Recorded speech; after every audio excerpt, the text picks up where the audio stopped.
अस्सलाम वालेकुम। काजी इकराम बशीर ऑफिशियल में खुश आमदीद। रुज़ादे सफ़र के तहत हमने जो सीरीज़ शुरू की थी तो उसकी काफ़ी ज़्यादा पजीराई हुई है।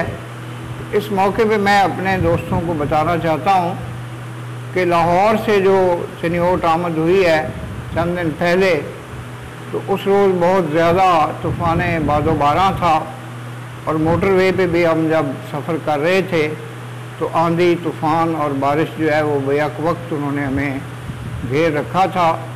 बहरहाल लाहौर से जो चनियोट आमद हुई है तो ये एक बड़ा अच्छा खुशगवार सफ़र था।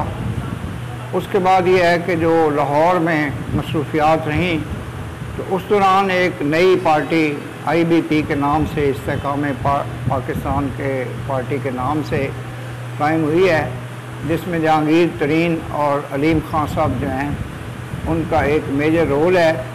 अगरचे पार्टी में फाज चौधरी भी शामिल हुए हैं, लेकिन वो उस वक़्त कुछ अपने आप में नहीं थे और परेशान थे कि वो किस बुलंदी से गिरे हैं और कहाँ आ गए हैं।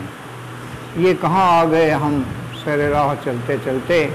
तो फवाद चौधरी साहब को वो प्रोटोकॉल इस पार्टी में जो कि मिला भी था, लेकिन उन्होंने उसको अवेल नहीं किया। तो अभी मैं ये समझता हूँ कि जो हमारी सियासत है वो आगे बढ़ेगी और सियासत में काफ़ी ज़्यादा जो तब्दीलियाँ भी आएंगी, लेकिन जो पाकिस्तान तहरीक इंसाफ का वोट बैंक है उसको चैनलाइज करने के लिए पाकिस्तान मुस्लिम लीग नून या PDM या पाकिस्तान पीपल्स पार्टी और दीगर पार्टियों को बड़ा जद्दोजहद करनी पड़ेगी, बड़ी प्लानिंग करनी पड़ेगी, क्योंकि ये वोट बैंक जहाँ पे था वहीं पे ही है, ये अभी उधर उधर नहीं हुआ।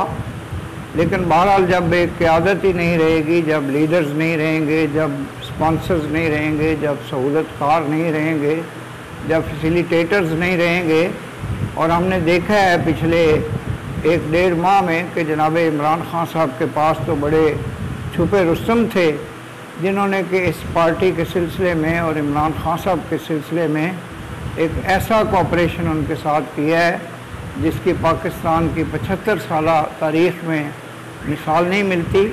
लेकिन चूँकि उन्होंने एक ऐसे फेल का इर्तिकाब किया है जो हुब्बुल वतनी के ख़िलाफ़ है, तो इसलिए रियासत उनके इन घिनौने जो जराइम हैं या उनके ऊपर जो इल्ज़ामात हैं उनको नज़रअंदाज नहीं कर सकती। बहरहाल मेरा ये जो लाहौर का रिसेंटली विज़िट था जो तकरीबन 10-11 दिन रहा, इसमें मैंने अपने बाज़ करीबी दोस्तों से भी मुलाकातें की। रोज़नामा पाकिस्तान से भी मेरा रब्ता रहा। बहुत से जो सहाफ़ी थे मुस्तनद और मोतबर, और मेरे पुराने दोस्त जनाब मुनीर मलिक साहब, जनाब इफ्तिखारुल हक मलिक साहब, जनाब इसार राना साहब, नईम मुस्तफ़ा साहब, तो इन दोस्तों से भी मेरा ज़ाती तौर पे या टेलीफोनिकली रब्ता हुआ। तो ये जो 10-11 दिन थे लाहौर में ये बहुत अच्छे गुज़रे। तो ये अब मैं अपने जो मामूलात हैं, जैसे लाहौर से बाहर मेरे दोस्त अहबाब हैं, चनियोट में हैं, सियालकोट में हैं, गुजरांवाला में हैं, दीगर शहरों में हैं, तो उनसे भी मैं अपने चैनल की वजह से भी रब्ता रखता हूँ।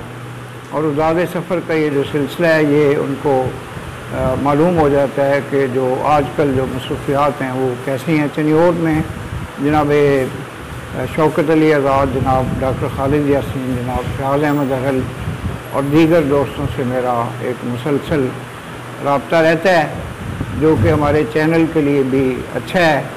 और हम चाहते हैं कि चनियोट की बाज़ शख्सियात के भी इंटरव्यूज़ जो हैं वो चैनल पे किए जाएं और चनियोट शहर को भी सारी दुनिया में मुतारफ़ करवाया जाए, क्योंकि ये एक ऐसा बेहतरीन शहर है जिसके गिरदोनवा में फैसलाबाद, सरगोदा, पिंडी भटियाँ और झंग के अजला भी हैं, और इसकी बड़ी तारीख़ी अहमियत भी है। और आबादी के लिहाज से चनियोट जो है वो पाकिस्तान का 28वां बड़ा शहर है।